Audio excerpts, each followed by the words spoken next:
Assalamualaikum warahmatullahi wabarakatuh. Kita berjumpa lagi pada kuliah pemasaran. Pada kesempatan kali ini kita akan bahas materi mengenai Designing and Managing Services. Materi ini adalah kelanjutan dari Designing atau Setting Product Strategy. Karena kalau kita mengacu pada konsep marketing mix, 4Ps, maka salah satu aspeknya adalah produk. Sedangkan yang di pertemuan sebelumnya kita sudah membahas produk tapi dari jenis produk yang tangible. Untuk saat ini kita akan bahas untuk intangible product. Dalam hal ini adalah layanan. Seperti biasa, di awal selalu kita bahas atau kupas dulu terkait dengan definisi dari service. Definisinya adalah layanan adalah setiap tindakan kinerja di mana satu pihak dapat menawarkan kepada pihak lain dan pada dasarnya produk tersebut tidak berwujud dan tidak mengakibatkan kepemilikan apapun. Produksinya bisa terkait atau tidak dengan produk fisik. Yang perlu digarisbawahi di sini adalah tidak mengakibatkan kepemilikan apapun. Seperti contoh misalkan kita menginginkan layanan cukur rambut. Pada saat kita selesai cukur rambut, tidak ada kepemilikan dari tukang cukur yang berpindah ke diri kita. Sehingga di sini yang perlu digarisbawahi di service adalah tidak menghasilkan atau tidak mengakibatkan kepemilikan apapun terhadap layanan tersebut. Service dapat kita temui di beberapa sektor. Yang pertama adalah sektor pemerintahan. Contohnya misalkan pengadilan, rumah sakit, kepolisian, dan pemadam kebakaran. Di sektor yang lain misalkan private non-profit, swasta tetapi yang tidak profit. Contohnya misalkan badan amal, masjid, yayasan, tempat ibadah lainnya. Yang ketiga adalah sektor bisnis. Tentunya ini adalah profit oriented. Yang pertama adalah maskapai penerbangan, perbankan, hotel, real estate, perusahaan asuransi, perusahaan layanan hukum, dan lain sebagainya. Sektor yang keempat adalah manufacturing. Contoh misalkan ini akan mengacu pada supporting saja, bukan core bisnisnya. Contoh misalkan di sini IT and computer operator gitu ya. Ataupun di sini dari sisi akuntan dan staf legalnya atau staf hukum gitu ya. Itu adalah sektor service di manufacturing. Yang terakhir adalah di sektor retail, yaitu kasir, pegawai toko atau pramuniaga atau sales people-nya sendiri. Oke. Secara umum di materi ini kita bagi ada beberapa subbab besar. Yang pertama kita akan mengulas dulu terkait dengan semua hal tentang kategori klasifikasi terkait dengan layanan. Yang pertama kita akan bahas kategori dari bauran layanan. Pada saat kita bicara tentang layanan, selalu akan ada beberapa jenis layanan yang terkait erat dengan adanya campur tangan produk fisik. Oke, kita bahas satu persatu terkait dengan kategori bauran layanan. Yang pertama adalah pure tangible good. Nah, kalau di sini lebih ke arah sebenarnya bukan layanan tetapi kita sudah bicara masalah produk gitu ya, tangible product. Pure tangible good tanpa ada layanan tambahan, contoh misalkan sabun, pasta gigi, dan produk lainnya. Berikutnya ada tangible good with accompanying services. Berarti di sini ada barang fisik, barang berwujud, tetapi didampingi oleh layanan. Contohnya misalkan mobil dan juga handphone.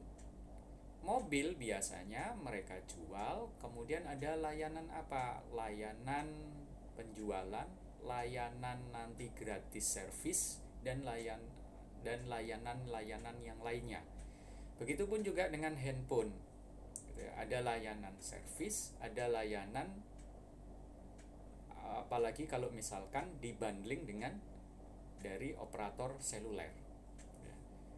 Tetapi sebenarnya lebih fokusnya di sini adalah kita bisa anggap layanannya ini adalah minor. Berikutnya adalah kategori yang ketiga adalah hybrid, di mana porsi dari tangible goods-nya dan layanan itu seimbang. Contohnya adalah restoran. Pada saat Anda membeli makanan di restoran dan Anda makan di tempat, selain Anda menikmati tangible goods yaitu berupa makanan, Anda juga tentunya menikmati layanan mulai dari pemesanan, gitu ya, kemudian layanan untuk pada saat disajikan, kemudian mungkin juga layanan yang lain gitu ya, kalau misalkan ingin tambah menu dan lain sebagainya. Sehingga di sini dikategorikan hybrid.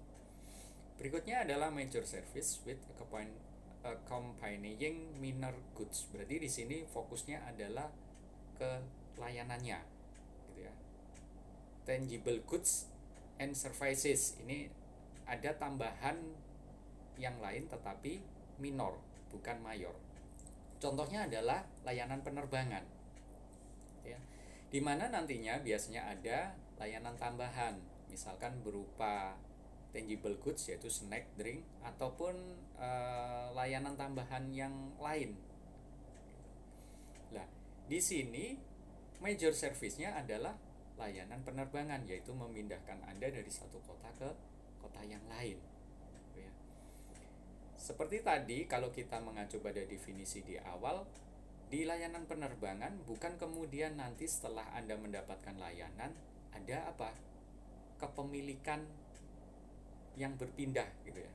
Tidak. Anda tidak akan memiliki pesawatnya. Anda hanya menikmati layanan penerbangannya. Yang terakhir adalah pure service, di mana ini murni adalah intangible service, gitu ya.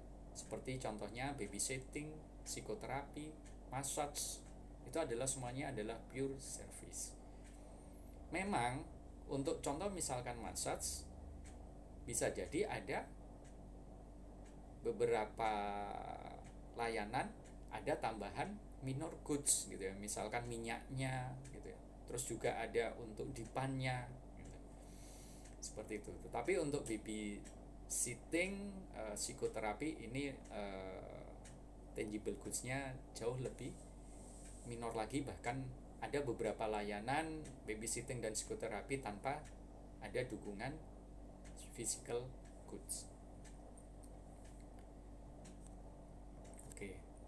Berikutnya kita bisa juga bedakan layanan itu berdasarkan beberapa perspektif. Yang pertama adalah ada tidaknya peralatan pendukung. Contoh di sini equipment base, misalkan vending machine. Kalau Anda pergi ke bandara, biasanya sudah banyak di situ vending machine untuk minuman, gitu ya. Ataupun yang tanpa alat bantu peralatan, misalkan people base, gitu ya. Di sini peran people-nya lebih dominan, gitu ya. Misalkan di sini mencuci atau membersihkan jendela-jendela gedung-gedung bertingkat, gitu ya. Di sana tetap dominan adalah butuh manusia, gitu ya. Sedangkan misalkan untuk alat pembersihnya itu adalah pendukung. Kemudian ada kita membedakan ini berdasarkan proses layanannya. Contohnya kalau kita lihat restoran itu ada yang tipe kafetaria, ada tipe fast food, ada tipe buffet. tipe kafetaria atau kantin gitu ya. Kalau bahasa Indonesianya, di sini biasanya kita sebagai konsumen itu datang terus kemudian mengambil sendiri makanan, dan tiap makanan atau tiap jenis menu itu ada apa? Ada harganya sendiri-sendiri. Ya. Berarti kita ngambil sendiri, terus kemudian kita bayar, kita makan. Berbeda dengan fast food. Fast food kita datang, kita dilayani, tetapi apa? Waktu layanannya sangat singkat. Biasanya Anda cukup nunggu mungkin 5-10 menit saja dengan berdiri, gitu ya. Menunya sudah kemudian keluar dan tersaji. Gitu ya. Anda bisa bawa, kemudian baru bayar. Berbeda dengan sistem buffet. Buffet di sini adalah ada istilah persamaan buffet adalah seperti all you can eat gitu ya. Berarti Anda datang, bayar hanya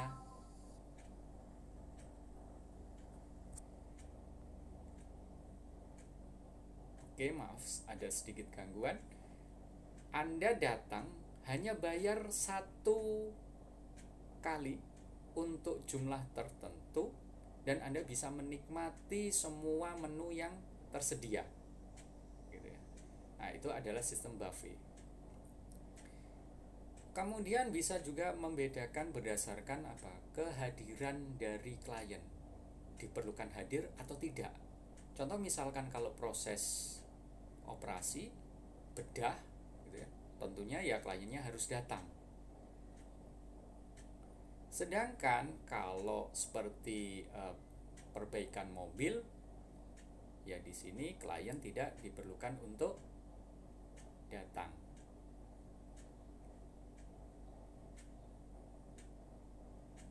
Oke. Yang keempat adalah dibedakan berdasarkan kebutuhan personal need ataupun business need. Ini tentu sangat berbeda gitu ya. Bisa jadi kalau untuk personal needs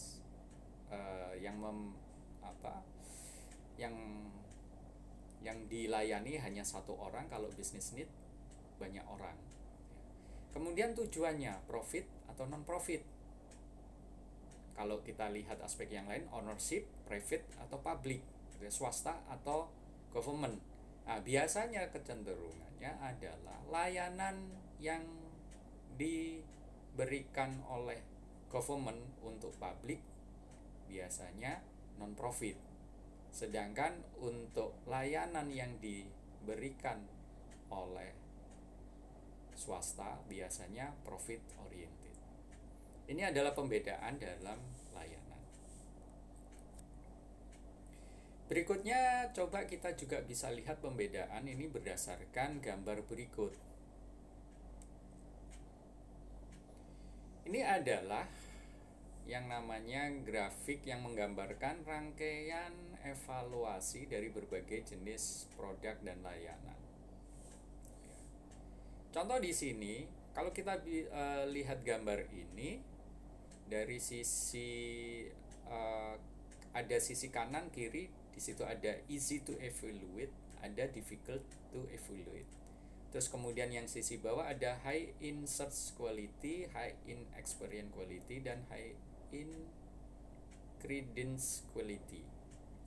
Nah, kita lihat satu persatu. Yang dari sisi kiri yaitu adalah barang dengan kualitas pencarian tinggi.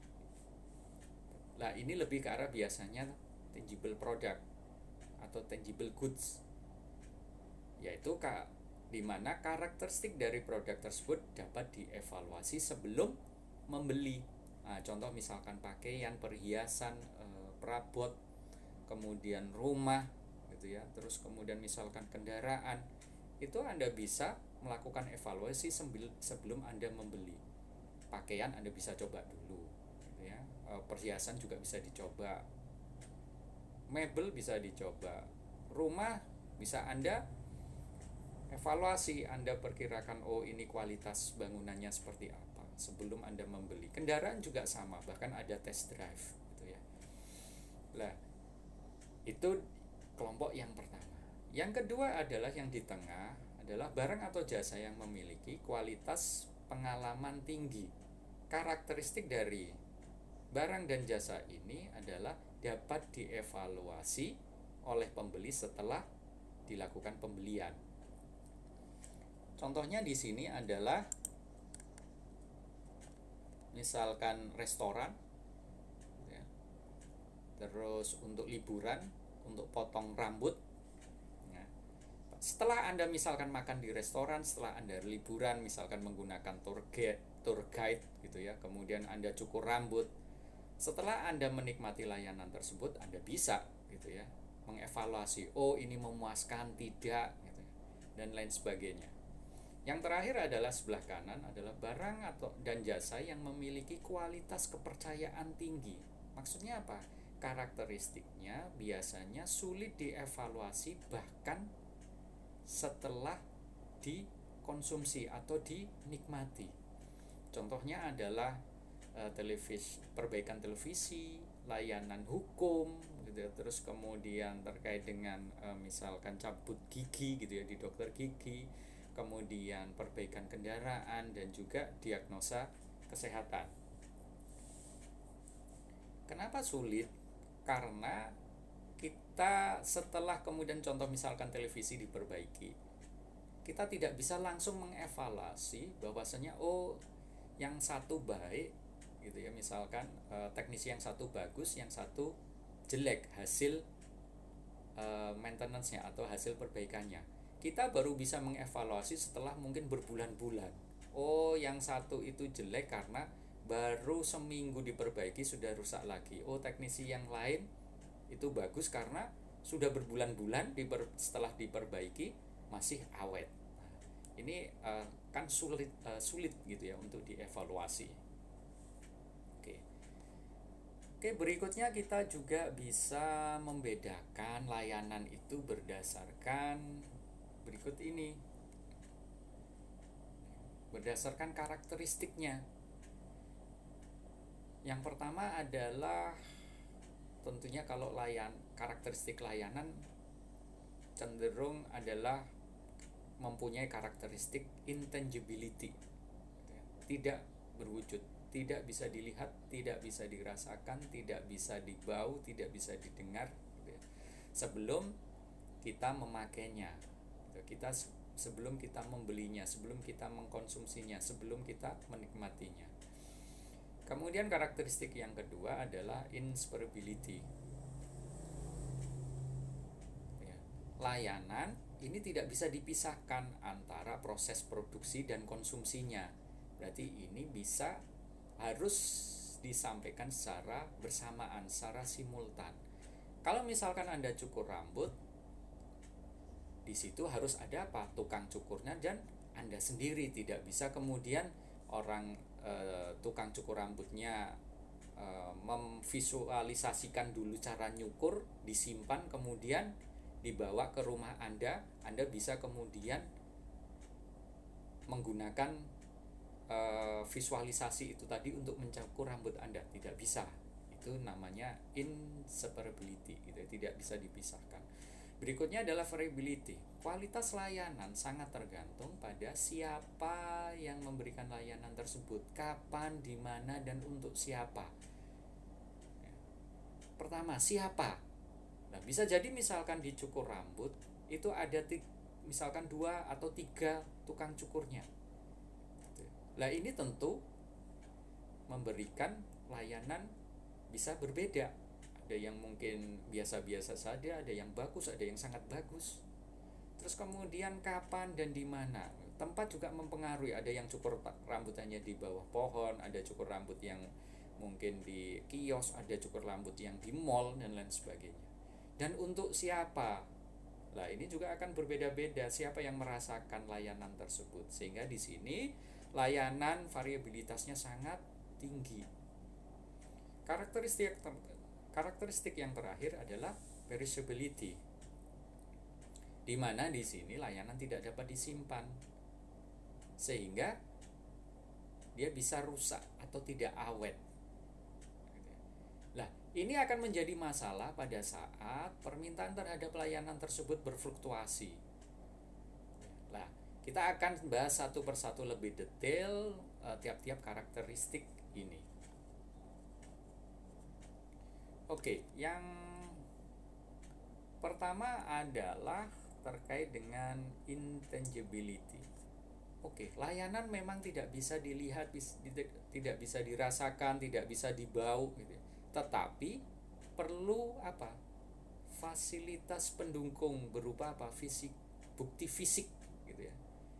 Bukti fisik yang bisa ditampilkan apa? Ya tentunya untuk memberikan layanan seperti tadi, misalkan cukur rambut, ya tentu ada tempatnya. Nanti interiornya bagaimana, eksteriornya bagaimana tempat tersebut. Berikutnya adalah people, tukang cukur rambutnya sendiri. Berikutnya equipment, alat cukur rambut, sisir, gunting dan lain sebagainya. Kemudian communication materialnya apa? Nah biasanya kalau Anda masuk ke kios cukur rambut, di situ ada apa? Model-model rambut. Nah itu adalah communication material. Anda ingin model yang seperti apa? Berikutnya simbol. Simbol ini terkait dengan apa? Brand atau mereknya, logonya, gitu ya. Itu adalah menjelaskan layanan tersebut. Yang terakhir tentunya adalah harga. Biasanya Anda masuk gitu ya, tiap model sudah ada harganya, atau ada yang kemudian semua model apapun dihantam sama harganya gitu ya. Kemudian untuk inspirability tidak saya bahas karena sudah cukup jelas gitu ya. Karena apa? Kalau cukur rambut, tukang cukur dan Anda harus ada di satu tempat dalam satu waktu yang bersamaan untuk kemudian bisa mendeliver layanan tersebut gitu ya, ataupun bisa menikmati layanan tersebut. Berikutnya adalah tadi variability. Kemudian bagaimana untuk mereduce masalah variability? Ada 3 cara. Yang pertama adalah tentunya menginvestasikan atau membuat prosedur rekrutmen dan training yang bagus, yang standar, sehingga nantinya apa? Dihasilkan keahlian dari karyawan memiliki apa? Skill yang sama, skill yang merata. Berikutnya adalah membuat standarisasi dari proses kinerja dari layanan. Sudah ada standarnya. Contoh kalau misalkan layanan kalau di cukur rambut, kalau model misalkan gitu ya, model yang biasa standarnya adalah misal 15 menit gitu ya. Model mungkin yang mohawk gitu ya, berapa menit dan lain sebagainya. Itu sebaiknya ada standarnya sehingga bisa mereduce variability. Yang terakhir tentunya adalah memonitor kepuasan konsumen. Makanya perlu kemudian ada form gitu ya, form feedback dari konsumen, entah berupa komplain ataupun tulisan kepuasan gitu ya, karena layanannya bagus. Nah, itu adalah cara untuk mereduce variability, yaitu dengan meningkatkan kontrol kualitas. Yang berikutnya adalah masalah perishability, yaitu karena tidak bisa disimpan, makanya akan ada masalah pada saat demand itu berfluktuasi, ada peak season, ada off peak gitu ya. Kita bisa kemudian untuk mengelola demand and supply ini dengan 2 perspektif gitu ya. Yang satu dari sisi demand, yang satu dari sisi supply. Kalau dari sisi demand kita bisa melakukan yang namanya differential pricing, membedakan harga antara peak season dengan off peak. Ya. Berikutnya juga bisa dengan cara non peak demand. Pada saat off peak kita ada promo, diskon harga. Ya. Makanya ada beberapa restoran fast food memberikan contoh misalkan breakfast promo. Kemudian ada untuk mengelola complementary services. Nah, kalau misalkan untuk ambil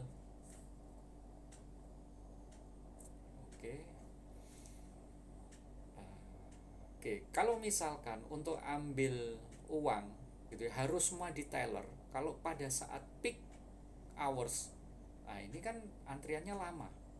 Nah, makanya kemudian ada complementary services untuk yang mengambil gitu, yang dalam jumlah tidak terlalu banyak, silahkan ambil di ATM.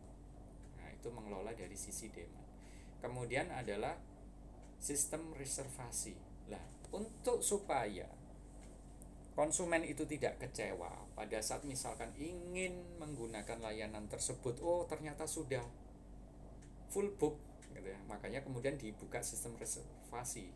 Dia bisa menilai kalau misalkan pada saat peak season, oh ini sudah full book, dia bisa langsung dengan cepat mencari alternatif penggantinya. Nah itu dalam alternatif pengganti misalkan dalam tanggal yang berbeda gitu ya, ataupun mungkin kalau di hotel untuk kelas kamar yang berbeda dan seterusnya gitu ya. Kemudian mengelola dari sisi supply, ada yang namanya strategi part-time employee. Pada saat peak demand, sudah kita rekrut saja part-time employee gitu ya. Berarti dia hanya dipekerjakan hanya selama peak demand saja. Berikutnya ada peak time efficiency. Nah, ini terkait dengan contohnya misalkan kalau saya contohkan misalkan di rumah sakit, pada saat kemudian layanan IGD gitu ya meningkat gitu ya, banyak yang sakit, banyak mungkin yang kecelakaan dan lain sebagainya. Nah kemudian di rumah sakit ada tenaga paramedis yang biasanya tenaga paramedis ini hanya untuk menjemput ataupun untuk kondisi-kondisi darurat gitu ya. Nah kalau kemudian kekurangan tenaga perawat gitu ya, itu bisa digunakan tenaga paramedis untuk membantu dokter gitu ya, sehingga di sini bisa membantu untuk tugas utama gitu ya dari bisnis tersebut. Berikutnya adalah meningkatkan partisipasi konsumen. Nah, contoh misalkan di supermarket gitu yang belanja banyak gitu ya. Nah, daripada supermarketnya menyediakan banyak tas kresek, didorong untuk apa? Konsumen membawa tas sendiri, tas belanja sendiri. Nah, itu untuk mengelola dari sisi supply terkait dengan tas kresek. Berikutnya adalah share services. Banyak peralatan kesehatan itu harganya cukup mahal. Lah, ini bisa kemudian disiasati, mungkin 2 atau 3 rumah sakit gitu ya, patungan membeli peralatan yang mahal tersebut.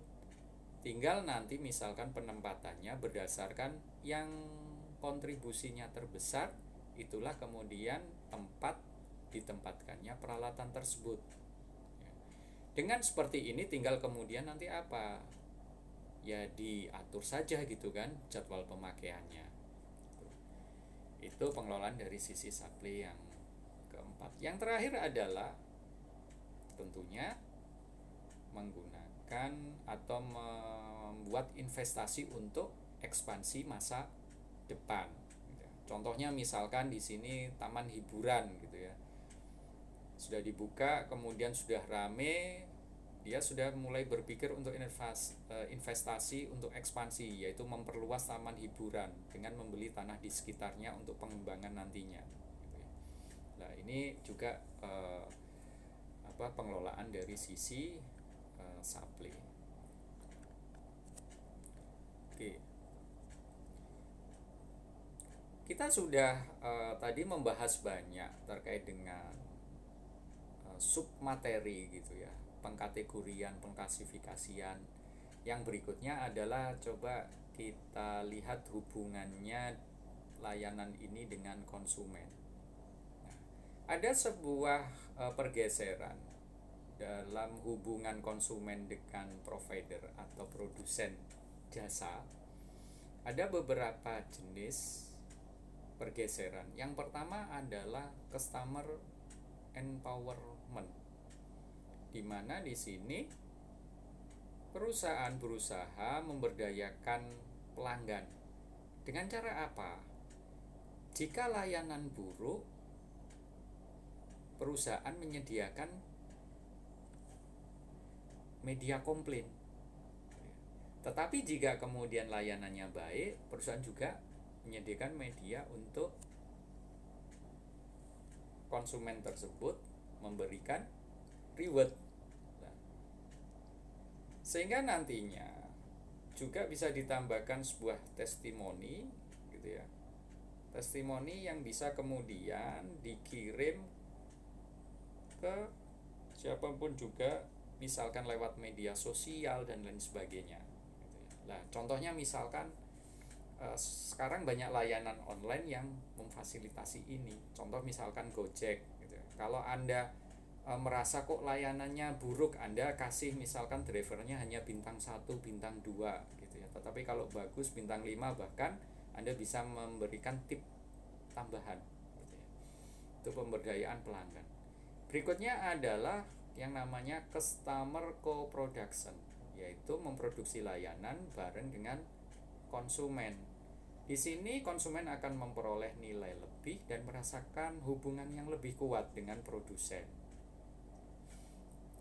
Yang berikutnya adalah memuaskan karyawan dan juga bersamaan juga memuaskan pelanggan. Strategi ini atau pergeseran ini lebih menekankan pada menanamkan orientasi pelanggan atau customer oriented kepada karyawan, sehingga karyawan bisa melayani konsumen dengan bagus dan konsumen bisa puas, dan juga karyawan juga puas dalam bekerja. Oke, ini adalah pergeseran yang saat ini terjadi, hubungan antara konsumen dan penyedia jasa. Cuman dalam hubungan antara konsumen dan penyedia jasa, bisa jadi pada saat memberikan layanan terjadi kegagalan. Kita perlu mengetahui apa penyebabnya. Penyebabnya secara umum ada 4 faktor. Yang pertama adalah terkait dengan people, yang kedua adalah proses, yang ketiga adalah teknologi, yang keempat adalah service scape. Di faktor people biasanya akan terkait dengan masalah komunikasi karyawan ke pelanggan. Terus juga terkait dengan masalah kecocokan pelanggan dan karyawan. Juga mungkin di sini terkait dengan masalah skill dari karyawan, masalah attitude, masalah peran dan tanggung jawab, dan masalah pelatihan yang sudah diberikan perusahaan ke karyawan. Nah, ini bisa menyebabkan, kalau tidak terpenuhi, bisa menyebabkan kegagalan layanan. Yang kedua adalah proses. Nah, bisa jadi terjadi kegagalan karena prosesnya memang terlalu kompleks, tidak mudah, dukungannya kurang. Nah, ini juga bisa menjadi penyebab kegagalan layanan. Kemudian yang ketiga adalah teknologi. Nah, ini juga bisa menjadi penyebab kegagalan kalau kurangnya support teknologi terhadap layanan tersebut. Fungsionalitasnya atau fungsi teknologinya atau fungsi alatnya tidak berfungsi dengan baik, susah diakses, tidak handal, tidak mudah digunakan. Nah, itu juga bisa menjadi penyebab kegagalan layanan. Yang terakhir adalah service scape, terkait dengan misalkan simbol gitu ya, terkait dengan tanda-tanda yang diberikan selama proses layanan. Spesial layoutnya mungkin tidak nyaman, tidak bagus. Terus kondisi lingkungannya gitu ya, sekitarnya mungkin panas. Nah, ini bisa mengganggu layanan. Kemudian solusinya apa supaya kegagalan itu bisa kemudian kita atasi? Nah, solusinya yang pertama adalah kita bisa kemudian coba mendesain ulang proses dan definisi ulang peran dari konsumen. Untuk apa? Menyederhanakan layanan yang diberikan atau disampaikan ke konsumen. Yang kedua, bisa menggunakan teknologi yang tepat untuk membantu karyawan dan pelanggan. Tepat di sini adalah dari sisi kita bisa pertimbangkan dari sisi fungsi dan biaya. Tidak harus kemudian suatu perusahaan kalau memang gitu ya, modalnya cekak, kemudian harus boros dalam menginvestasikan atau menggunakan teknologi. Yang penting adalah tepat fungsi dan efisien dalam hal biaya. Berikutnya adalah ciptakan pelanggan yang berkinerja tinggi dengan meningkatkan kejelasan perannya, memotivasi dan kemampuan memotivasi dan menggunakan kemampuan mereka. Ya. Bagaimanapun juga dari sisi layanan, kalau kita melihat layanan, kita tidak bisa terlepas dari apa? Peran aktif dari si konsumen. Karena layanan ini sangat berkaitan erat dengan peran respon motivasi dan kemampuan konsumen itu sendiri pada saat menerima atau menikmati layanan. Contohnya misalkan gitu ya, konsumennya gaptek gitu ya, dari Udik gitu, tidak pernah ke hotel bintang 5. Kemudian masuk ke hotel bintang 5, di situ ada toilet, tidak ada bak mandinya. Dia bingung mau mandi seperti apa. Terus kemudian dia komplain, lah ini hotel kok nggak ada bak mandi. Nah, tidak bisa juga seperti itu. Karena ini hotel bintang 5, makanya kemudian kita perlu apa? Tingkatkan juga, bisa kemudian memberikan edukasi ke konsumen, memberikan motivasi gitu ya, dan juga menjelaskan perannya. Oke, yang terakhir adalah mendorong partisipasi pelanggan, di mana satu pelanggan bisa membantu pelanggan yang lain. Bisa jadi apa? Pengetahuan dan kemampuan dari tiap pelanggan itu berbeda-beda. Lah ini untuk mendorong atau menyelesaikan kegagalan, supaya tidak terjadi kegagalan layanan, kita bisa mendorong suatu konsumen untuk menolong konsumen yang lain.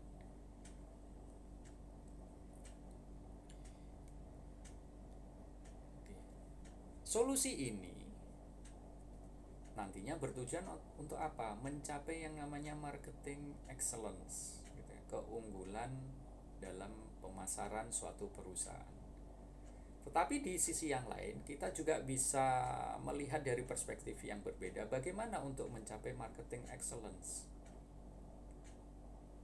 Kita bisa pertimbangkan 3 hal untuk mencapai marketing excellence. Sangat bergantung pada 3 hal ini. Yang pertama adalah internal marketing, kedua adalah external marketing, yang terakhir adalah interaktif marketing. Yang pertama, internal marketing, yaitu perusahaan tentunya berkewajiban memberikan pelatihan dan memotivasi karyawan untuk mampu dan bisa melayani pelanggan dengan baik.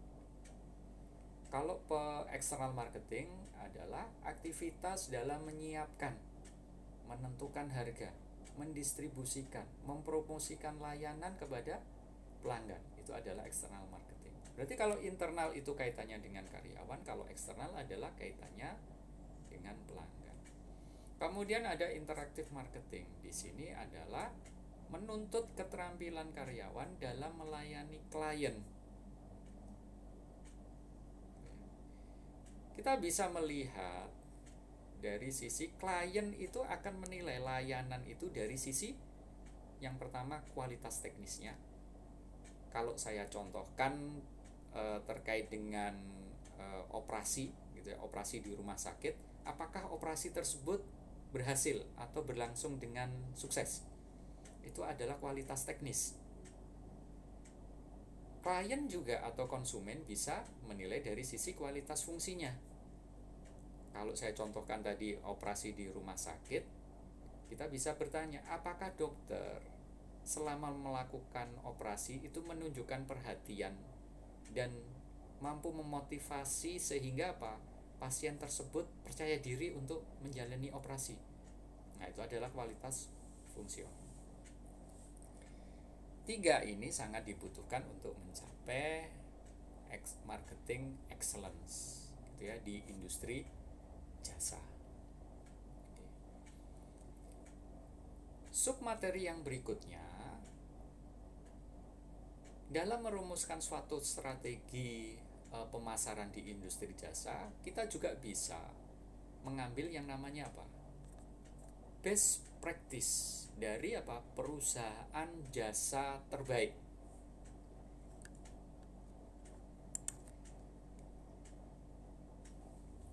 Kita bisa mencontoh skema berpikir mereka dalam mengembangkan atau memberikan layanan ke konsumen. Ada 6 hal yang kita bisa pelajari. Yang pertama adalah strategi konsep. Konsep strategis suatu perusahaan ataupun industri perusahaan jasa itu adalah mereka selalu mengacu pada konsumen. Perusahaan akan melakukan evaluasi, akan coba mengidentifikasikan dengan jelas kebutuhan konsumen yang mereka sasar itu apa, dengan cara mengembangkan strategi khusus untuk memuaskannya. Nah, itu adalah terkait dengan strategi konsep. Yang kedua adalah komitmen top management. Ini perlu karena apa? Semua keputusan strategis itu dilakukan oleh top management. Seperti saya contohkan adalah di McD, mereka punya komitmen manajemen puncaknya adalah perusahaan akan memberikan layanan dengan 4 misi. Yang pertama adalah quality, service, cleanliness, dan value. 4 misi ini mereka akan coba sampaikan atau deliver ke konsumen. Kemudian yang ketiga, kita juga bisa belajar dari best practice, yaitu mereka selalu menetapkan yang namanya high standard. Mungkin kalau kita belajar mungkin statistik dasar gitu ya, yang umum, cacat 2% dengan tingkat keberhasilan produk yang diproduksi 98% itu sepertinya terdengar sudah cukup bagus gitu ya. Tetapi kalau dalam layanan, coba kita ambil satu contoh gitu ya. Misalkan sebuah perusahaan ekspedisi, dia biasanya mengirim dalam satu hari sampai 100.000 paket secara nasional ke 34 provinsi gitu ya. Contoh misalkan 2% paket itu gagal dikirim, entah itu hilang, entah itu salah alamat atau sebab yang lain. 2% dari 100.000 berapa? 2.000 paket gagal terkirim akibat misalkan paket hilang, salah alamat atau sebab yang lain. 2.000 per hari, ini kan jumlah yang sangat besar. Makanya perusahaan-perusahaan top gitu ya, mereka tidak cukup puas kalau misalkan standarnya hanya 98%, kalau bisa 99,99% gitu ya, untuk menentukan standarnya. Oke, yang kedua, yang keempat adalah profiteers. Biasanya perusahaan-perusahaan itu akan memandang ataupun membagi pelanggan itu menjadi 2 kelompok. Yang pertama adalah pelanggan yang memberikan laba tinggi ke perusahaan. Yang kedua adalah pelanggan yang memberikan laba yang rendah ke perusahaan. Biasanya pelanggan yang memberikan profit tinggi ke perusahaan tentunya akan mendapatkan layanan khusus. Layanan khusus, ada promosi khusus, diskon khusus, dan khusus-khusus yang lain. Sedangkan untuk konsumen yang hanya memberikan laba rendah, mungkin tidak mendapat tambahan layanan apapun, hanya mendapatkan layanan standar. Kemudian yang kelima adalah tentunya ada sistem monitoring. Sistem monitoring di sini tujuannya untuk mengukur suara konsumen, voice of customer, untuk mengetahui pelanggan mana yang puas, mana yang tidak. Bisa dilakukan dengan cara survei pelanggan, kita juga bisa collect dari saran dan keluhan pelanggan, dan juga kita juga bisa membentuk tim audit gitu ya, untuk mengaudit kepuasan pelanggan. Di sini kita bisa menggunakan yang namanya analisis importance and performance analysis gitu. Nanti kita akan jelaskan di slide berikutnya. Yang terakhir adalah memuaskan komplain konsumen. Tentunya tidak ada layanan yang sempurna. Kalau ada layanan yang buruk, pasti konsumen akan komplain. Yang menjadi persoalan adalah bagaimana perusahaan bisa menjawab komplain tersebut dengan baik, sehingga konsumen puas. Nah, makanya perlu memperbaiki kualitas call center, kualitas customer service representatif ini perlu diperbaiki oleh perusahaan. Nah, kemudian coba kita bahas berikutnya terkait dengan monitoring system. Tadi sudah saya sampaikan terkait dengan importance and performance analysis. Gambarannya adalah kita bisa menggunakan tabel berikut gitu ya. Kita coba nilai gitu ya, importance and performance rating dari konsumen berdasarkan, misalkan di sini contohnya ada 14 atribut gitu yang dipentingkan oleh konsumen. Menurut konsumen, mana atribut yang paling penting? Ini sudah diurutkan gitu ya, mulai yang pertama sampai yang ke-14. Ini adalah important ratingnya. Berikutnya adalah performance rating. Lah, ini yang dirasakan oleh konsumen. Layanan yang sudah di-deliver dari perusahaan ke konsumen, konsumen itu merasakan nilainya berapa? Misalkan di sini contohnya mengambil skala 1 sampai 5. Contoh misalkan secara rata-rata untuk atribut 1, job done right the first time, itu rata-rata konsumen hanya menilai 2,63. Yang atribut 2, 2,73 dan seterusnya. Nah, dari nilai ini coba kita kemudian petakan berdasarkan 4 kuadran. Ya, kuadran important and performance. Nah, di kuadran ini nantinya untuk mempermudah perusahaan, mana yang harus kemudian segera diselesaikan. Contoh misalkan di sini kalau di kuadran B, keep up the good work, berarti di sini sebenarnya konsumen sudah puas. Di mana di kuadran ini ada 2 sisi gitu ya. Untuk sumbu Y ini adalah importance, sumbu X adalah performance. Semakin ke kanan dan semakin ke atas ini semakin tinggi gitu ya nilainya. Lah, untuk yang di kuadran B, perusahaan tidak perlu kemudian memperbaiki lagi, cukup dijaga gitu ya kualitasnya, performance-nya cukup dijaga di sini. Karena konsumen sudah cukup puas gitu ya. Karena performanya bagus, dan sebenarnya bagi konsumen atribut tersebut juga cukup penting, sangat penting bahkan gitu ya. Lah, kemudian di sini ada possible overkill. Sebenarnya di sini performanya bagus, tetapi sebenarnya atributnya tidak begitu penting kok gitu ya. Ya agak penting gitu saja. Nah, ini boros resource di sini. Kemudian konsentrasi untuk penyelesaiannya di mana ya? Ini yang kuadran A, concentrate here. Ini harus segera diselesaikan. Berarti atribut 1, 2, 9 menurut konsumen ini masih kurang. Ini segera harus diselesaikan supaya bisa berpindah ke kuadran B. Nah, kemudian yang diselesaikan berikutnya adalah yang di low priority. Kalau sudah di A ini selesai, baru kemudian coba perusahaan atau kita perbaiki yang di kuadran C. Gitu ya. Oke, itu gambarannya untuk important performance analysis. Berikutnya kita perlu tahu pada saat konsumen tidak puas, pasti ada faktor penyebabnya. Kita perlu mengetahui faktor penyebabnya. Beberapa faktor penyebab. Yang pertama adalah terkait dengan harga. Mungkin harganya terlalu tinggi. sebelumnya saya sampaikan, pada saat tidak puas bisa jadi apa? Konsumen itu melakukan switching gitu ya, bergeser ke provider yang lain atau perusahaan jasa lain yang lain. Ya, faktor pertama adalah bisa jadi pemicunya pricing, mungkin terlalu tinggi, tidak wajar, atau bahkan mungkin menipu gitu ya. Yang kedua adalah inconvenience, tidak nyaman, bisa jadi terkait dengan lokasinya, ketidaknyamanan karena waktu tunggunya yang lama. Faktor yang ketiga adalah terkait dengan core service value.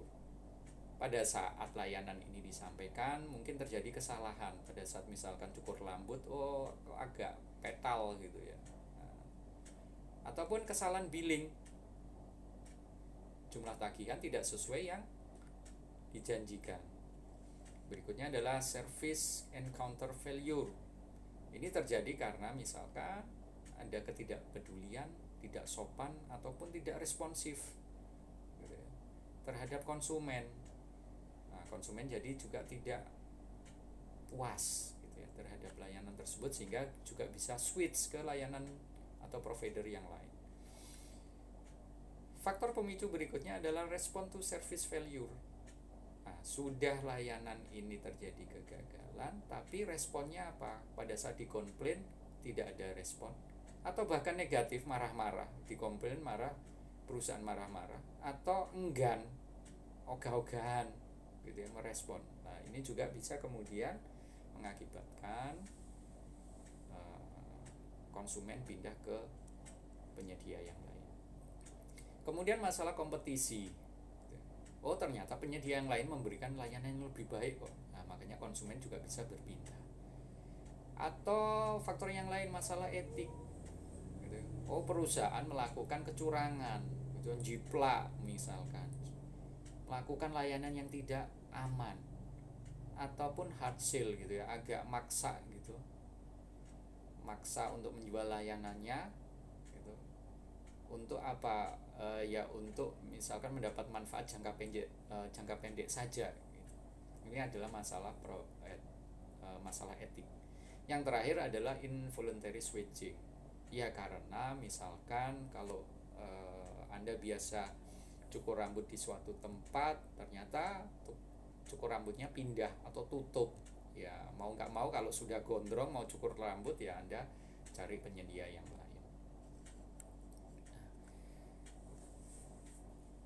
Terkait dengan kualitas layanan yang bisa membuat konsumen itu menjadi puas atau tidak puas, sebenarnya semua itu bisa dimodelkan. Kita bisa telusuri nantinya. Ketidakpuasan itu karena adanya gap.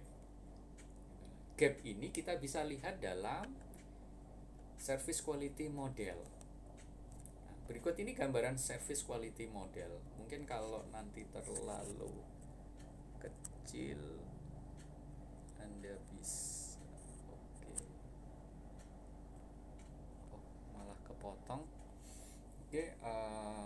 Nanti saya bagikan file slide-nya juga.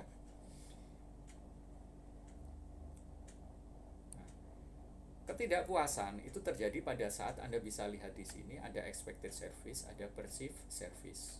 Ketidakpuasan terjadi pada saat expected service itu di bawah, expected service itu di atas perceived service. Berarti perceived service ini di bawah harapan. Nah, ketidakpuasan ini bisa dipicu dari beberapa gap. Ada 5 gap.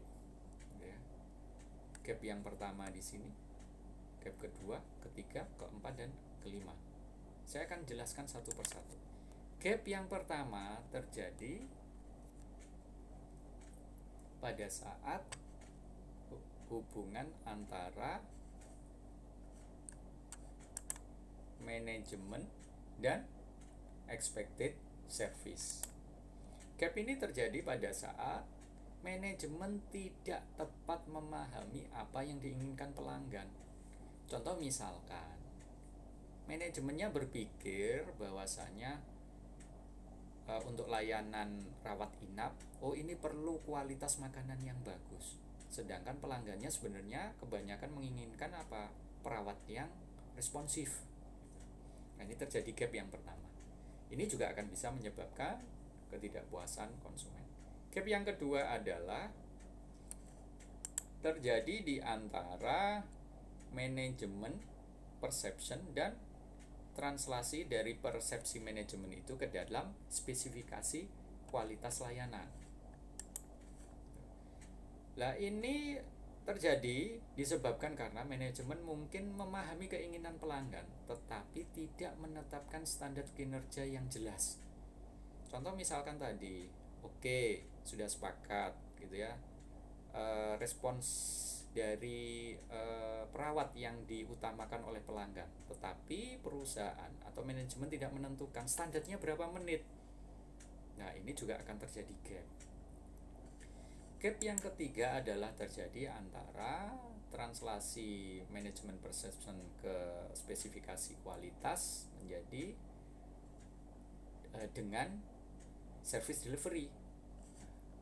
Gap ini terjadi disebabkan karena karyawan kurang terlatih atau karyawan tidak mampu atau tidak memenuhi standar kinerja. Nah, ini akan mengakibatkan ketidakpuasan juga. Gap yang keempat adalah terjadi antara gap service delivery dan external communication. Nah, ini disebabkan biasanya harapan konsumen itu dipengaruhi oleh pernyataan perusahaan atau iklan yang dikeluarkan perusahaan. Nah, gap yang terjadi biasanya adalah ketidaksesuaian kenyataan dengan yang diiklankan. Ini bisa terjadi gap. Yang terakhir adalah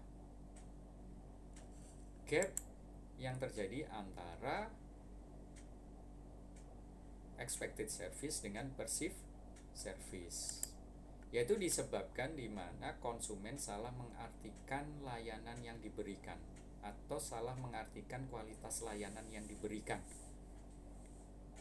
Bisa jadi kalau misalkan di layanan rumah sakit gitu ya, layanannya sudah sangat bagus sehingga kemudian terjadi mispersepsi gitu ya. Harapan karyawan konsumen itu di bawah perceived service, sehingga kemudian konsumen ataupun pasien ini nanti berpikir jangan-jangan dengan ada layanan ini yang begitu bagus saya akan dikenakan biaya tambahan. Nah, itu juga bisa memicu terjadinya gap. 5 gap ini sangat mungkin nantinya mengakibatkan ketidakpuasan layanan yang diterima, ketidakpuasan konsumen akibat buruknya layanan yang diterima.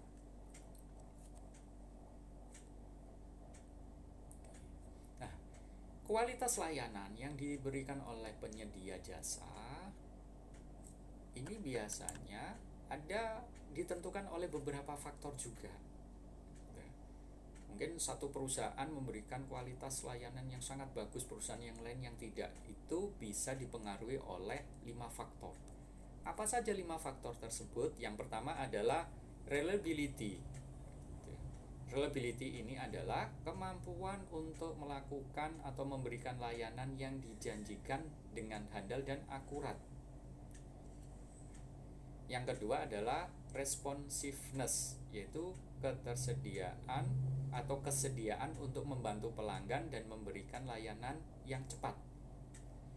Assurance itu adalah pengetahuan, kesopanan atau adab dan kemampuan karyawan untuk menyatakan kepercayaan atau untuk membangun kepercayaan dengan konsumen. Yang keempat adalah empati, perhatian khusus atau kepedulian kepada pelanggan. Yang terakhir adalah tangible, yaitu ketersediaan atau penampilan dari fasilitas fisik, peralatan, personel gitu ya, dan materi komunikasi yang disediakan oleh provider. Nah, kelima determinan ini atau faktor penentu ini sangat mempengaruhi kualitas layanan. Semakin tinggi reliability, responsiveness, assurance, empathy, dan tangibles, juga semakin tinggi pula kualitas layanannya. Setelah kita bicara mengenai tadi ada klasifikasi, kemudian pengkategorian, terus kemudian kualitas layanan dan sebagainya, yang terakhir adalah kita bicara masalah merek dari perusahaan jasa tersebut.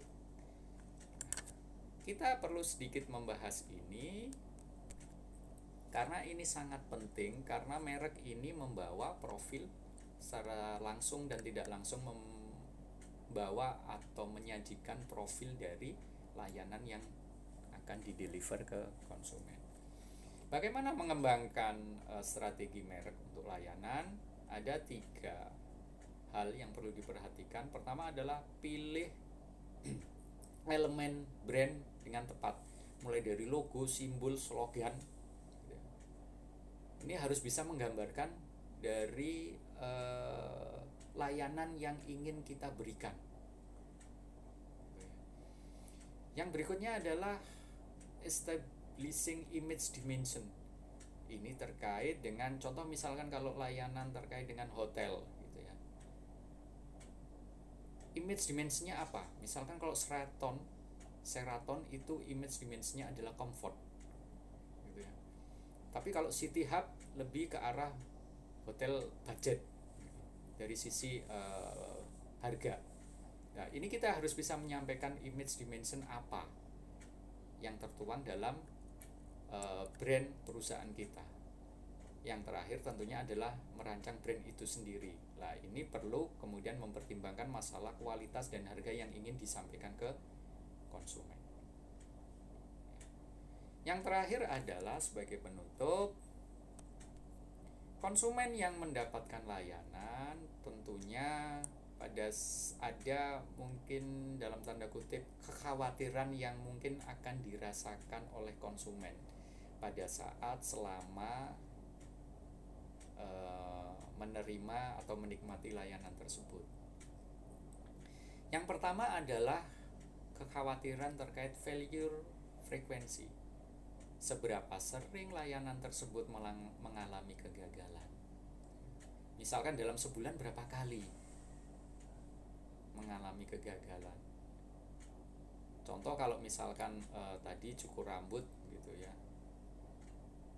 Anda tiap minggu cukur rambut gitu.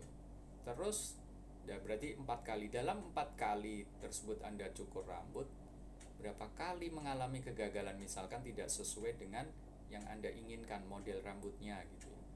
Nah, ini adalah value frequency.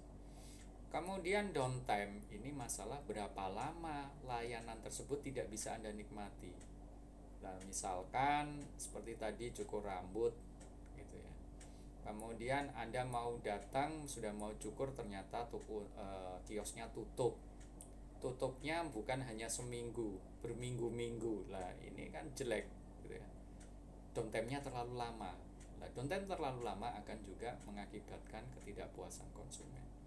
Yang terakhir adalah out of pocket cost, yaitu seberapa banyak gitu ya biaya tambahan yang Anda keluarkan gitu untuk memperbaiki kegagalan tersebut. Loh, kok konsumen disuruh memperbaiki kegagalan? Maksudnya adalah contoh misalkan tadi Anda mau cukur rambut, kiosnya tutup, Anda harus pulang. Lah, pergi ke tukang cukur, pulang lagi ada ongkosnya. Besok lagi Anda datang lagi ternyata masih tutup. Anda putuskan kemudian mencari kios cukur rambut yang lebih jauh. Lah, ini kan perlu biaya tambahan untuk mendapatkan layanan cukur. Lah, ini adalah yang namanya out of pocket cost. Lah, kekhawatiran ini perlu menjadi pertimbangan oleh provider untuk apa? Menjaga kualitas layanannya supaya apa? Kekhawatiran konsumen ini tidak muncul. Oke, itu saja yang bisa saya sampaikan pada materi Designing and Managing Service yang merupakan bagian dari aspek produk gitu ya, salah satu aspek atau komponen dari marketing mix 4Ps. Untuk berikutnya nanti kita akan sampaikan atau kita bahas P yang kedua, yaitu price. Untuk P yang pertama sudah selesai saya sampaikan, yaitu terkait dengan product and services. Terima kasih atas perhatiannya. Saya cukupkan sekian. Wassalamualaikum warahmatullahi wabarakatuh.